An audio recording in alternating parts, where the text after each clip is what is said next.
চলে এসেছি নারায়ণ কিচেনে রোজকার মতো রেসিপি নিয়ে। আজকে হবে ডিম ভাপা কারি। ডিম ভাপা কারিটা দেখতে থাকুন। আমি এখানে 3টে বাটি নিয়েছি, বাটির মধ্যে একটু তেল নিয়ে নিয়েছি, তেলটা ভালো করে বুলিয়ে নেবো। জল বসিয়ে দিয়েছি, জলটা গরম হয়ে গিয়েছে, আর একটা স্ট্যান্ড দিয়ে দিয়েছি। আর এই 3টে বাটিতে আমি ডিমটা ভেঙে নিয়েছি। আমি একটু হালকা করে আমি লবণ ছিটিয়ে নেবো। ডিম ভাপাটা হয়ে গেছে, আমি নামিয়ে নিয়েছি, ঠান্ডা হয়ে গেছে। কড়াই তেল বসিয়েছি, তেলটা গরম হয়ে গেছে, এবার ভেজে নেবো।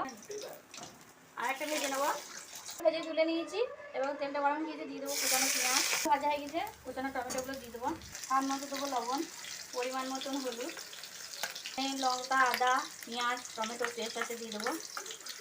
মশলাটা কষানো হয়ে গেছে, এবার জল দিয়ে দেবো। ঝোলটা ফুটে এসছে, এই ভাপা ডিমগুলো দিয়ে দেবো। অল্প ডিম থাকলে বন্ধুরা এরকম করে বানিয়ে খাবেন। এরকম ডিম ভাপা কারিটা হয়ে গেছে, এবার নামিয়ে নেবো। কারিটা কমপ্লিট হয়ে গেছে।